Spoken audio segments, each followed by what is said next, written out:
getting ready to introduce this keynote speaker, so could I have everyone's attention, please?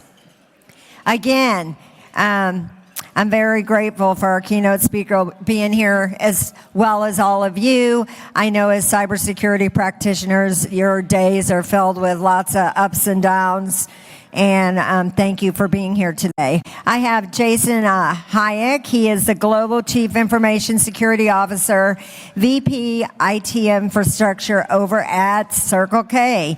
He is customer-focused and an entrepreneurial executive leader with proven ability to mature, lead change, and sustain effective information security risk management, information technology programs within Fortune 50 enterprise middle market companies.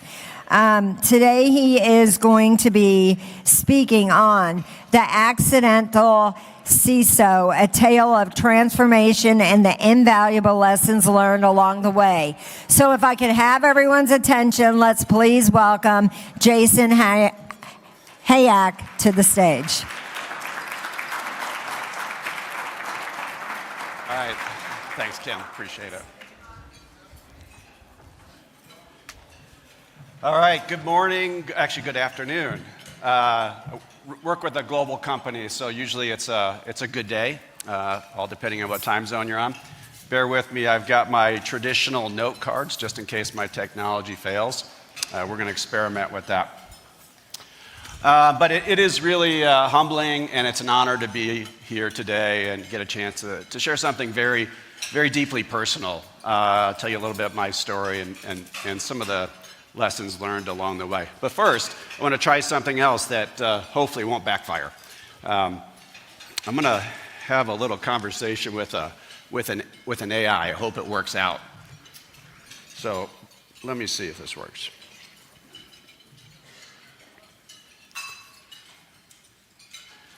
Please create opening remarks for a keynote cybersecurity presentation titled The Accidental Chief Information Security Officer. Incorporate a Halloween theme and a little humor, please. Good evening, brave souls, and welcome to the haunted halls of cybersecurity. Tonight's tale, the Accidental Chief Information Security Officer, is not for the faint of heart. Imagine, if you will, a dark and stormy night at the office. Good evening, brave souls, and welcome to the haunted halls of cybersecurity. Good evening, brave souls. Let's see here. Let's stop repeating ourselves. Could you make this a little darker and a little bit more scary, please? Certainly. Good evening, brave souls, and welcome to the shadowy realm of the Accidental Chief Information Security Officer.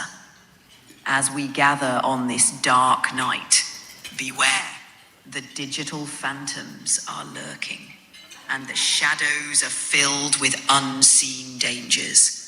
Tonight we venture into the unknown, where every click could summon a new nightmare.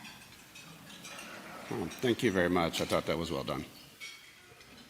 You're welcome. I'm glad you liked it. Well, hopefully you enjoyed that. That was very creative for me. So again, thanks for having me.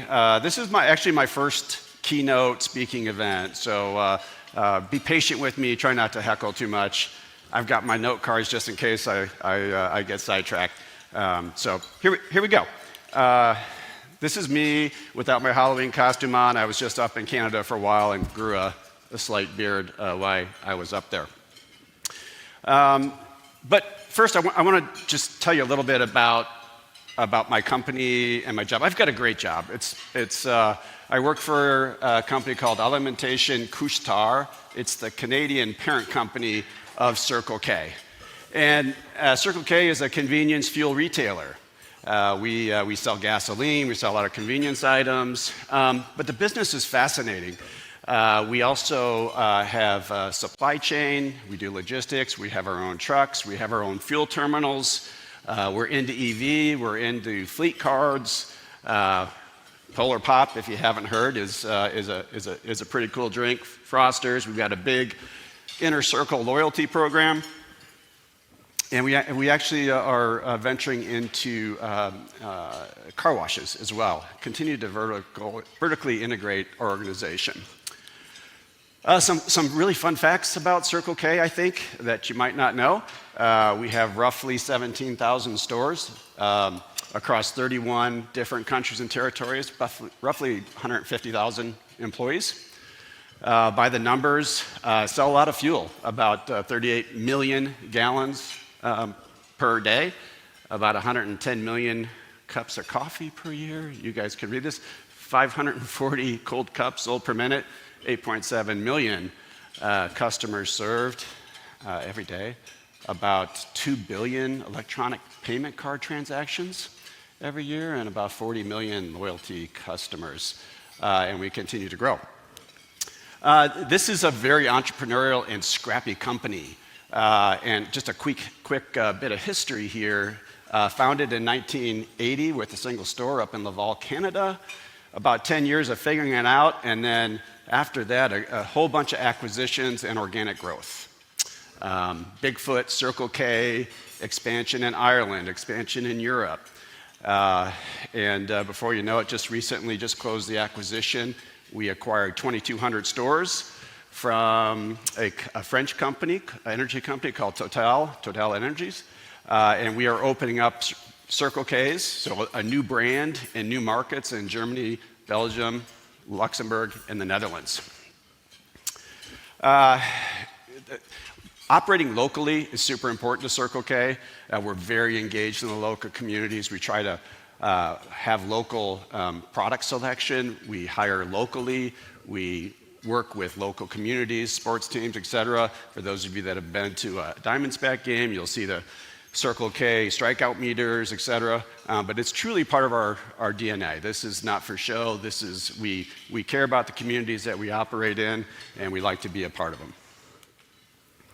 Okay, so with that, so how did I get here? So I didn't even really introduce myself, but you're going to learn a little bit more about me today. But again, I'm Jason Hayek. I pronounce it that way. Salma Hayek pronounces it the other way.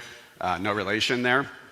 But I have two roles. I serve as our Global Chief Information Security Officer, and I also have all the IT infrastructure, so that's network, all the data centers, all the hosting, etc. So how did I get here? We got to go back to 1998. So rewind. Well, what's supposed to play is I got mail. Actually, to be more specific, my wife got mail, and it was not a very nice mail. At the time, my wife, Kim, was working at AOL, if you all remember AOL. She was in an on-site capacity in a staffing organization. And on this day, on February 27th, 1998, she got mail. And I got included in this for some reason. We were living in Arlington, Virginia, outside the Washington, D.C. area. And out of the blue, we get an email that says, Jason and your kids in Arlington are dead. And these are actually live printouts, by the way, screenshots that saved for prosperity. So that was February 27th. This went on for a couple of weeks, actually. And then on March 7th, things got a little bit more crazy. And I would ask you all I'm going to give you a second to read this, because I don't even like reading it myself. And I had to redact a few things, but take a second to see what's going on here.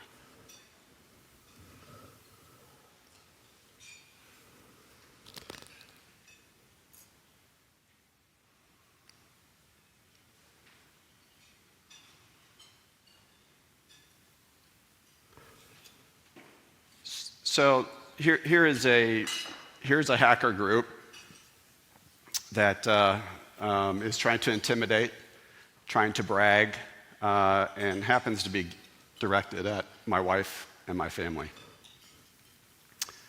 And it was deeply concerning. It was 1998.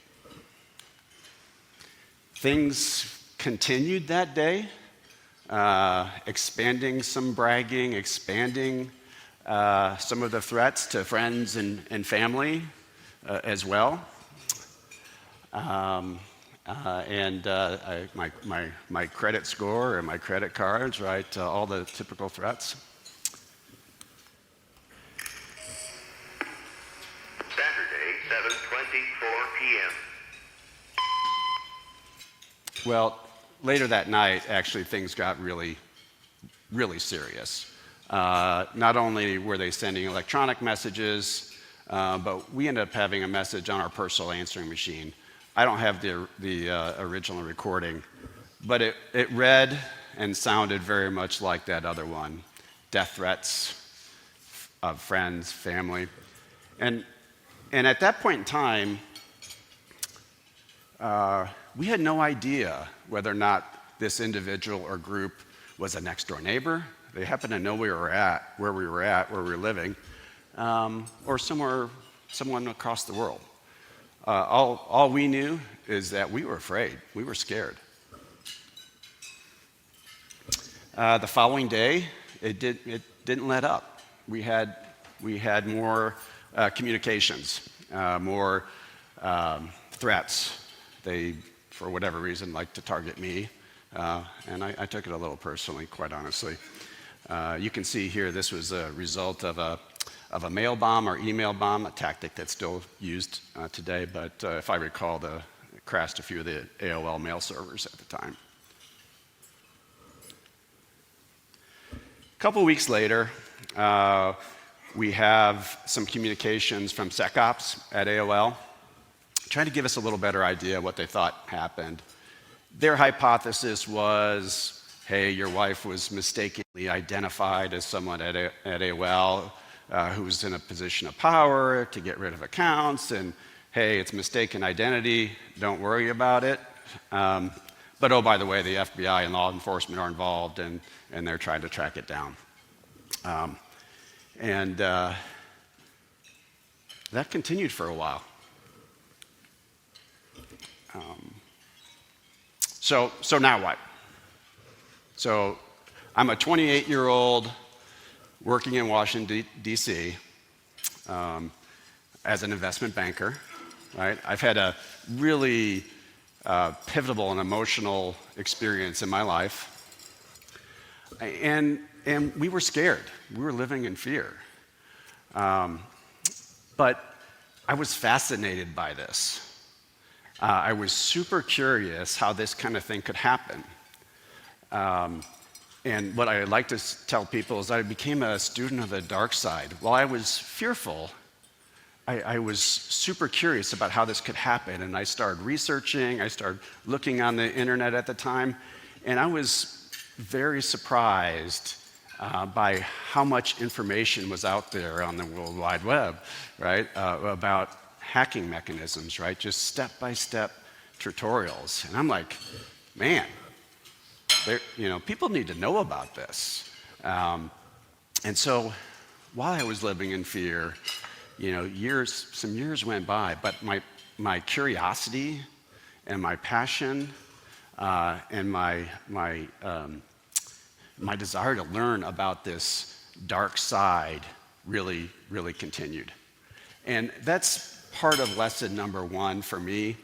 And this clicker is really, I wouldn't be here today in my role if I didn't have the curiosity and didn't feel comfortable kind of stretching outside of my comfort zone to search, to learn, to listen.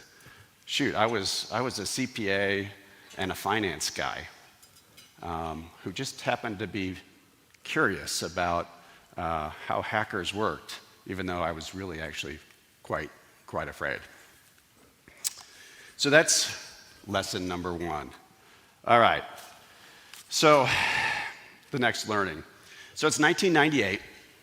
I am I'm an investment banker with a very promising career. It's a great gig.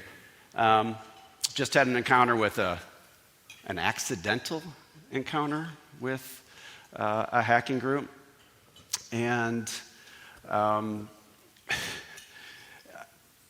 1998 wasn't done with me yet. On December 5th of 1998, I had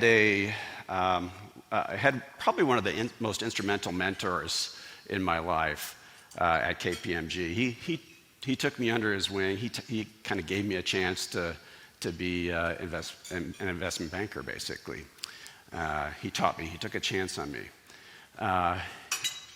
At the age of 47, he just dropped dead on the tennis court of a heart attack, leaving his wife and 2 kids behind. His name is Philip St. George, one of the best mentors I've ever had in my career. 3 weeks later, on December 31st of that same year, a close friend of mine, Dick Benedetto, out of Chicago, and colleague, he and his nephew were in Puerto Rico, body surfing over the holidays. And he ended up drowning, both of them, on that day. So within a period of 3 weeks, I lost a great friend, a great mentor, and I'm thinking, someone's trying to tell me something here. It's like, you either got to get out of this space, but these were signs. These were signs of, to me anyway, I remember thinking about this, is this what I should be doing? Should I be doing something else? I did a lot of soul searching, an awful lot of soul searching. So another sign. So it's roughly 5 years later. I'm in Chicago now, and I get to talking with someone at my kids' daycare. And I happened to come across a gentleman who was working in cybersecurity full time. I happened to be, I think, a deputy CISO for Deloitte back in the day. And we got to talking and got to get to know each other. And one thing came to another, and we took a chance. We actually started up our own boutique consulting firm. That was 5 years after 1998, the first episode. That didn't actually go super well. We made some money, thought we would be able to scale this business, and we ended up being the business, which is not something either of us were really interested in. Gained a ton of great experience. But 3 years after that, someone took a chance on me again. I went and I got my first job at a smaller company down in Bloomington, Illinois, who was looking for someone to help them build out their cybersecurity team. So I joined that organization, figured my way through it. It was a tremendous experience. 2 years into it, I acquired the networking and the infrastructure teams. Three years after that, I had an opportunity to join State Farm Bank, had an opportunity to become their Chief Information Security Officer. 6 years after that, I had an opportunity to be recruited out and come work for Circle K. And that all happened because of that one accidental moment back in 1998. It happened because of my curiosity. It happened because I was following the signs. I read the signs, and it wouldn't have happened, it wouldn't have happened unless I had those experiences. And that really leads to lesson number 2, is along the way, you really got to follow your nose. You got to pay attention to the signs, read them, and take a chance. Not only take a chance on yourself, but take a chance on someone else. I wouldn't have gotten here today if someone didn't take a chance on me. And it's important that we take a chance on the people who we think can be something else. Otherwise, I wouldn't be here today. So, rewinding a little bit further, let me give you a little bit more background on myself. So, I am one of 6 kids. Number 4. and grew up with very humble beginning, very simple means. Mom and dad raised 6 kids, I think on no more than $33,000 a year. But we didn't really want for anything. I've been married for 30 years to my amazing wife, Kim. I've got 2 kids, 24 and 25 now, yeah. One's an aspiring singer, songwriter, musician down in Nashville, Tennessee. And then my other one is trying to become a physician's assistant. I grew up from the ages of 2 to about 10 years old. I grew up in this small town called Waterloo, Wisconsin. A town of about 5,600 people. How we got there, it was a transfer from my dad, who worked at GTE. Bought 20 acres and really wanted to live off the land. And so I have a tremendous amount of experiences from living out in the country. We lived off the land a lot. We weren't traditional farmers, but we planted acres of fruits and vegetables, and I was some of the labor, actually, that helped make that happen. Everything from planting to weeding. By the way, I think I personally weeded an acre of sweet corn one year as punishment for doing something, I'm sure. But those experiences were super instrumental. Loved the outdoors. We built a tree house.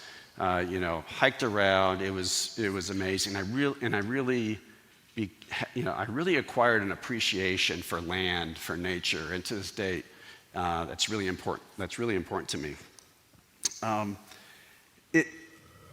My parents while they didn't have great means, in 1982 they did something that was remarkable. I think they had the crystal ball, and they bought the family this thing called a Commodore 64. And it was a family gift back in the day. It was a big purchase, and so I was kind of naturally attracted to this. I played a bunch of Commodore 64 games. I learned how to dial up a modem. I learned about floppy disks, and I learned about copyright protection on trying to copy games. I think everyone did. I hope no one's listening. But yes, I tried to do that, learned about copyright protection. And in high school and in grade school, I played a lot of sports. I became very competitive. I learned how to compete, how to work hard. I was an asthmatic. I learned not to take things for granted, like breathing, for example. I remember stories from my dad. I remember watching my dad growing up, and he was always working on something. He was always fixing something. He was always building something. And of all the 6 kids, I don't think anyone really cared. But I seemed to care. I was always watching him, and before you knew it, I learned how to do these things. My mom, who passed away 2 years ago, I remember her just ingraining these words, these thoughts in my mind. Jason, you can do anything in this world you put your mind to. Anything you want. You just have to really put your mind to it. And I never forgot it, and I believed it. Went to college, started off as a philosophy major, then I thought religion was a good idea, and then I turned to accounting because I knew I could get a job. Became a CPA, but learned how to learn. All of these experiences, the reason I'm mentioning it, they're kind of accidental experiences. All of them really influenced where I am today, and were instrumental, I think, in my journey and me getting to this spot today. So what's really important, and that's lesson number 3, which is take the time to reflect and apply the things that shape you, because they will really help you become and do the things that you might not even have thought you would ever imagine to do. Okay, so fast forward a little bit here to mid-90s. So I'm working at KPMG, okay? This was before cyber. Got my CPA. I started off in tax, learned how to do tax returns for partnerships, learned about financial statements. I learned cash flows. I learned about how companies make money. I learned about how companies lose money. I did forensic fraud. I did some money laundering work, looking for money laundering, by the way, for down in Florida. I spent like three months down in South Florida riding around with DEA agents. It was that's a whole other probably conversation for us some other time. But as I reflect on it, I'm constantly surprised, even to this date, how little that individuals, not just in technology spaces, but how little they know about the business and how little they know about money and the inner workings of the economy. And so it's not only is our credibility as technology professionals, dependent on our technical expertise, but our ability to actually relate, empathize, and operationalize technology is really the key. And that's the. I had the fortune of having a CPA and being in this space, but you can learn the business. You need to learn the business. You need to learn your operation. You need to learn the universal language of business, which is money, right? And this will make you far more effective at what you're doing than if you don't. And that's lesson number 4, which is learn the business, learn your operation. It's not optional. It's what's going to make you really effective. Okay, next. So back in the KPMG days again. Back to Philip St. George. This is a story that I never forget. I was working on a presentation. So I pride myself on being reasonable, logical, analytical. Anyone else in here, by show of hands, kind of relate to logic, reason, rational? Yeah, this seems normal. Yeah. So I'm preparing a presentation, doing an analysis for Philip, and I put a lot of work into this thing, and I get ready to present it. I present it, and I'm feeling great, and Philip says to me, he's like, Jason, I completely agree with everything you just said. But there's one big problem.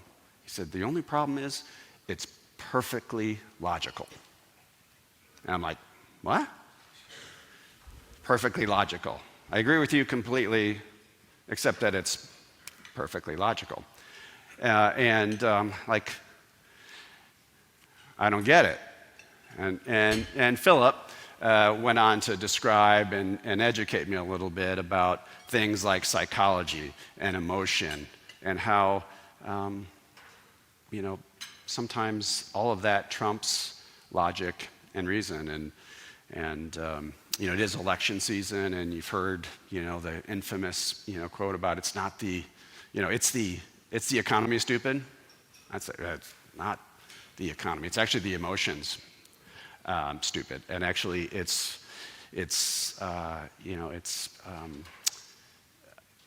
emotions, it's psychology.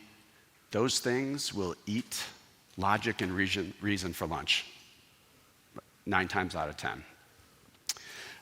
So countless examples of how remembering the importance of psychology and emotions and decisions, board meetings, you name it, are critically important. And the sooner I realized that and started to apply it, the more successful I was in actually selling my argument, pitching a new product, whatever it might be. Emotions are critical. And we sometimes, especially in this space, we think everything is about logic and reason. And it's just not. There you go. I think we skipped around a little bit. So that was okay, we'll do this one. Reflect. Where is it? There you go. Wrong way. Okay, so there we are. So it's not the economy is stupid. It's something very different. Okay, so next, and we're almost done here. Another lesson learned, and it's a pretty simple one. But how many in this room find that they just don't seem to have enough time in the day to accomplish what they want to? Right? Just never enough time in the day. Right? And there's times to burn the midnight oil, right? Sometimes you just got to do it. Other times, I would say it's a change in mindset. And someone told me this. I was at State Farm, and it really resonated. It's like the way you're successful at this organization is to be extremely good at what you don't do. And you might be thinking that's saying the same thing. Actually, it's a mindset shift.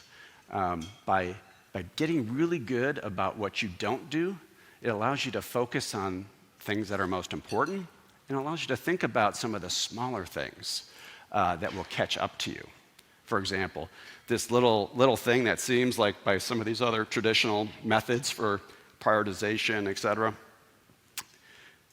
a little thing such as doing a favor or knowing that, knowing that someone is going to get really bent out of shape if this doesn't get taken care of, or it's going to start a fire somewhere else.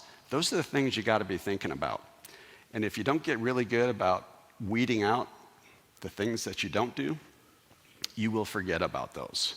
And it sounds very simple, but it's a mindset shift, and it's been extremely valuable to me as I try to weed through, never-ending days and never-ending priorities. Critically important. It's just a mindset shift. Works really well. And that is number 6. All right, number 7. This is the last one. Okay, back in the days as a consultant, was in a room. We're preparing a client presentation, and a bunch of us were talking, and the conversation around the room was, we don't know how we're going to get this all done. There's just so many issues that we've got to resolve, I'm not quite sure how we're going to get through that. And one of the managers at the time stood up and basically said, "Hey guys, I want you to remember something. It's like there are no issues, there are no challenges, there are only opportunities." And we all kind of looked at each other and we're like, well, isn't that kind of just saying the same thing? It's like, no, actually, it's a mindset shift. When we choose words very carefully or are mindful of the words and the connotation that they have, it has a significant impact. It might sound very basic and simple, but think about this. Would you like to be a guinea pig for me on this next project or this special project? Or would you like to be a pioneer, for example? One of those feels a little different. It matters. In the cyber front, how about those of you that are worried about insider threat? We've got an insider threat problem, or we need an insider threat program. Well, or maybe it's all about an insider trust opportunity, insider trust program. It's subtle, and you can't use it for everything, but it really does matter. Simple things: disaster recovery, business continuity, I stay away from those terms generally. They're important. But I talk about operational resiliency because that's what it's really about. And that's what lesson number 7 is. It's words matter. Words matter. It sounds very basic, but the words that we choose, how we use them, how we present them, it will make a tremendous difference in how successful you are in communicating and getting things done. All right, so with that, I'm going to kind of close on something I came up with, and you're probably going to hate it, but this is a good way to close. So the ode of an accidental CISO. It goes something like this. Some CISOs are tremendously technical. Some CISOs are kind of born to be CISOs. Some CISOs are in the industry from day one. Some CISOs are really, really good at spreading fear, uncertainty, and doubt. Some CISOs are just accidental. I'm that CISO. I'm not those other CISOs. And the more I think about this, and the more I reflected on my career as a CISO, and as I've worked up through this and talked to my teams, talked to other friends and colleagues, I think it's more accurate to say that most CISOs, and actually most security professionals, most tech professionals, actually most of us are accidental. Just like me, and I'm sure probably just like many of you. And so with that, I leave you with the end and an opportunity for questions.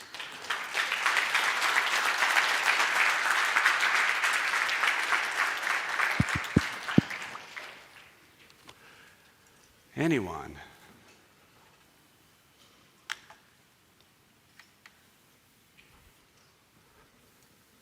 Sir. Hold on. From your perspective, Hold on. what is the threat that keeps you up at night? The threat, the question was, what is the threat that keeps me up at night? I get asked this question by my CEO a fair amount. Well, I've been in this business long enough where here's another value, learn how to sleep, learn how to compartmentalize. That's a invaluable lesson. But honestly, the thing that really concerns me now is AI, quite honestly. I was recently at a CISO event in Redmond, Washington with Microsoft, and got to chat with the CISO there and their teams, and they walked through the recent situation that Microsoft had with Midnight Blizzard, and the speed by which and sophistication by which the adversaries are coming at us is just increasing tremendously. And our ability actually to apply and use AI-related tools, we're working on some of those myself, is just going to be super critical. The ability to adapt quickly and adapt and change more quickly than you can as a human, for example, or as someone even writing code. That was actually instrumental in Microsoft's ability to actually get in front of their threat. And the next iteration of this, it was kind of enlightening for the folks at Microsoft, that had the adversary been a little bit more AI enabled, it might have been a very different outcome. They were able to get in front of them only because they were adapting a little bit quicker than the enemy. I'm very concerned about our ability as an industry to adapt and embrace some of this technology that's going to allow us to, to do adaptive and dynamic segmentation, for example, just leveraging security data lakes that have AI built into them to help us do what we need to do more quickly. If we don't move more quickly, we're gonna be in trouble, and so that really keeps me up at night. Long-winded answer to your question.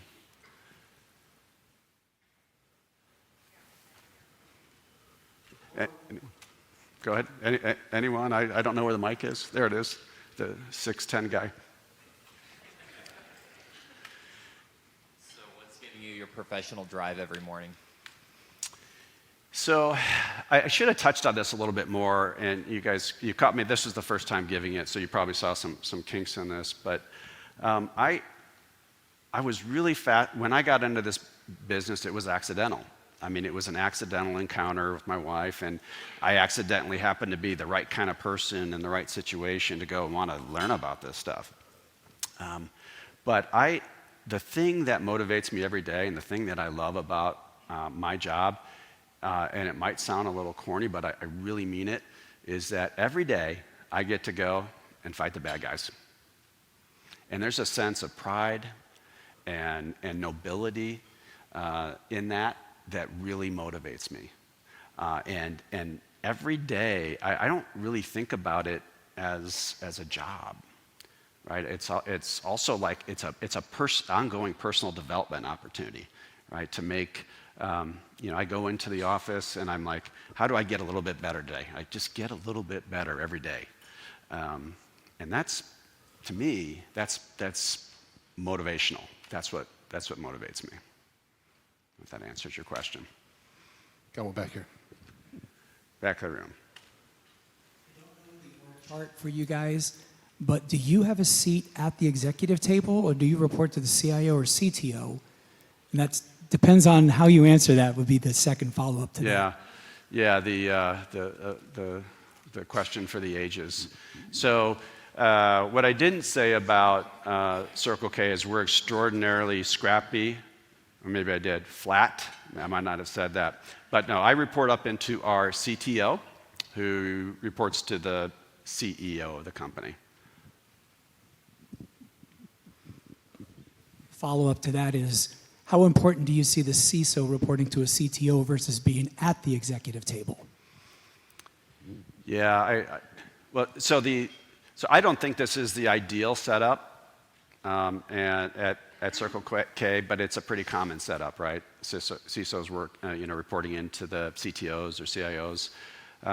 I think, the ideal setup is the CISO reporting into the CEO, and you're seeing some of that migration now.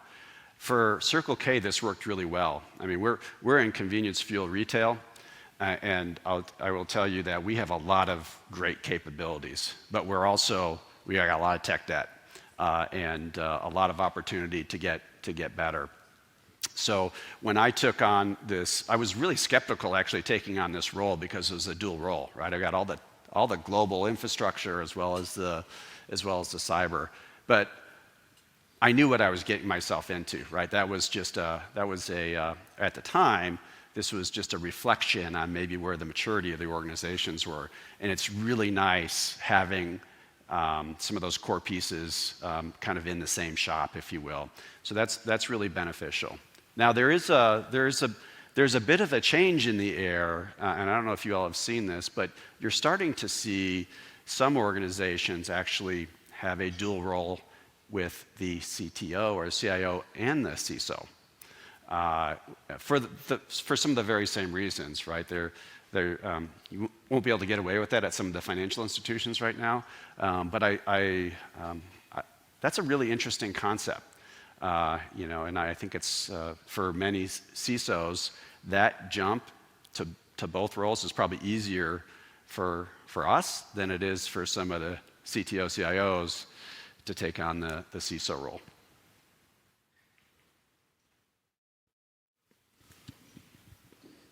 Would you say Would you say there's a difference in the threat landscape from a domestic point of view versus the international point of view? I'm just curious, from your time as a CISO at State Farm versus now at Circle K, what has changed?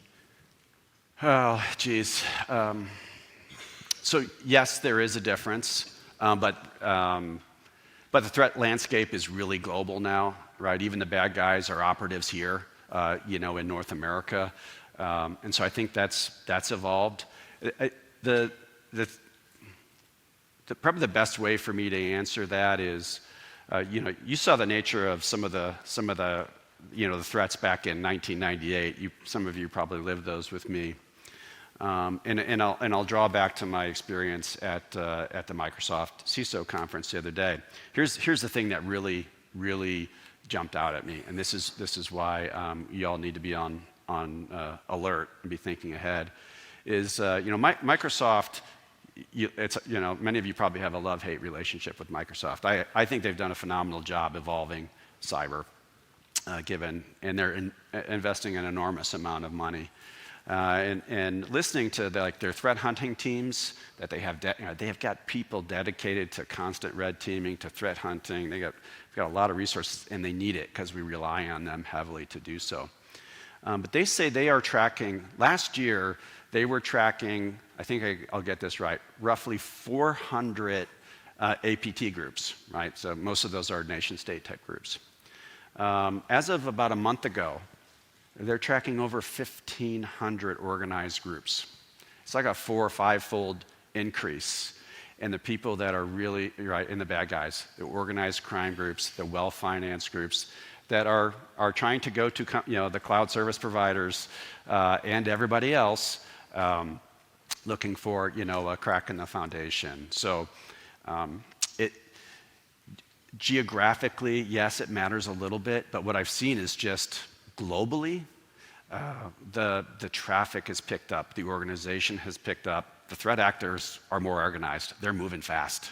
And honestly, they're moving faster, I think, because they are embracing not only the money to be made, but embracing technology, right? They're embracing Gen AI. They are using it, they're being creative with it, they're social engineering in different ways. So the threat environment is, I would say today, is more fascinating and more scary than it's been in my 20-some-odd years in the space. Hopefully that hit your question. Hey, Jason, over here. It's nice to meet you. My name's Cody Stott. I'm actually from Optiv Security. I wanted to go back to the AI question and revisit that as far as from a program approach. When you're in these meetings with these CISOs that you're going to, what is the adoption rates you're seeing? I know that there's multiple different strategies from our perspective, what we see, right? And are you guys coming up with a common strategy amongst yourself? I've seen companies kind of barely getting into a place where they're doing assessments, putting guardrails in place, slowly adopting Copilot, letting their users semi-use it, right? But the dangers of tying it into specific data sets, what is the common strategy that you're seeing with the rest of the CISOs? Yeah, so thank you for the question. So this is on everybody, right? AI, Gen AI is on everybody's mind. You can't go anywhere on any conference circuit or talk to any CISO or anybody in tech really without thinking about AI.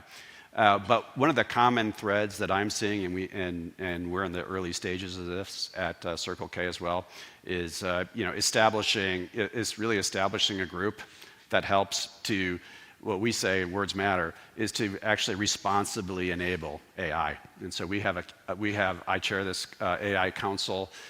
We've got it it's cross-functional across many of the different organizations. We intentionally, by the way, took it out of the hands of the most senior executives and put it in the hands of some of our really senior manager type of levels who were closer to the technology.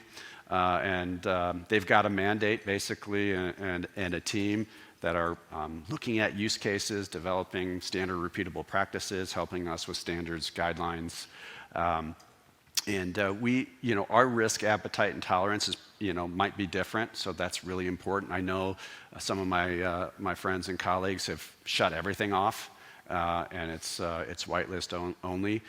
We've done a little bit of that, but we are We're watching it very closely, so your ability to have the tooling that allows you to see at least what's known in terms of what's AI-enabled APIs, right? What's Copilot doing in the background, making sure you have good visibility, and we're watching it closely from a cyber threat standpoint. But this is right. It's powerful technology, right? Gen AI is spurring, right, the fourth industrial revolution because the productivity gains just in like programming and code development and other areas is really impressive. And if we even get half of that, it's a game changer. Jason, I have a virtual question. This is from Swathi Mohan Santa.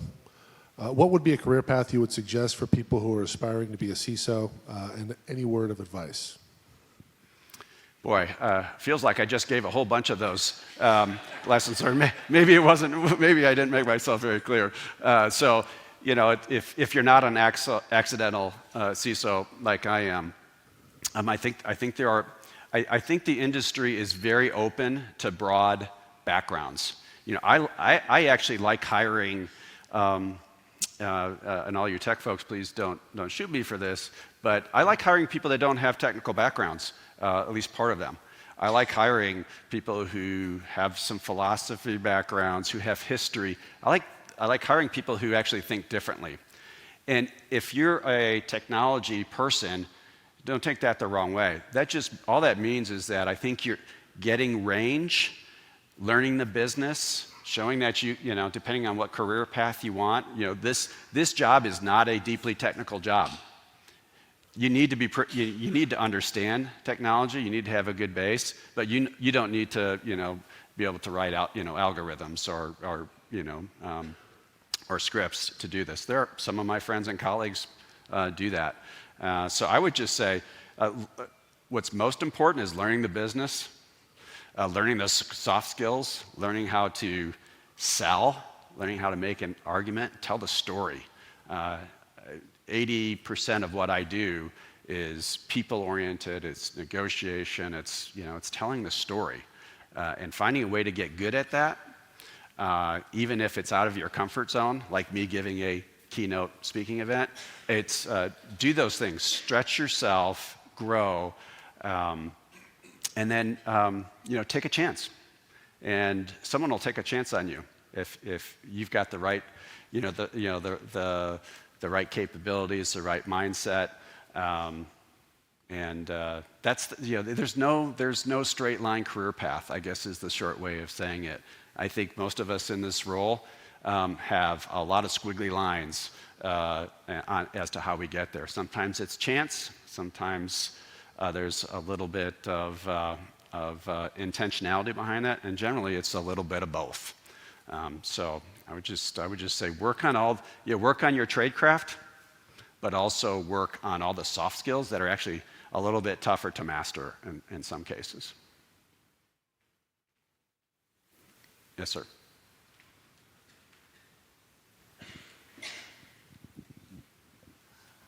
Thank you for your presentation. My questions are two-part. You mentioned about acquiring some new stores in Europe, different countries over there. As far as compliance goes, how does that kind of work for a global company like you guys, North America, wherever else you might be, but in Europe, particularly GDPR, along with you guys having to implement, say you're taking over Total Energies. How does that work for you guys going into that space as far as security issues that you might find there? Are you just taking in brand new equipment, completely trashing whatever they already have? And on the part of security breaches, I guess, since your tenure being a CISO, have you had any major global security breaches with ransomware or data leaks, all that stuff? And what was your role, or how have you guys actually gotten yourselves out of that? Okay, well, those are two definitely different questions. So question number one, how do we deal? That's a complex question, but from a GRC standpoint, from a compliance standpoint, you got to have people on the ground in these countries that understand the compliance landscape. it's complex. Germany, for example, the laws and regulations outside of GDPR are very unique. So you got to have a really good alignment between your privacy officials, which are oftentimes country or region based for us, as well as having folks on the cyber side who actually are familiar with GRC specific to those countries.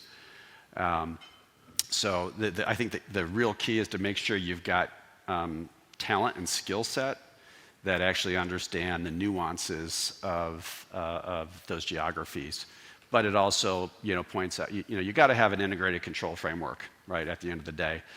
Sounds fancy, but basically, 90% of what you're going to need to do is pretty consistent across, and then you deal with the 10% that's different. And so the second part of your question was about my personal involvement in security incidents.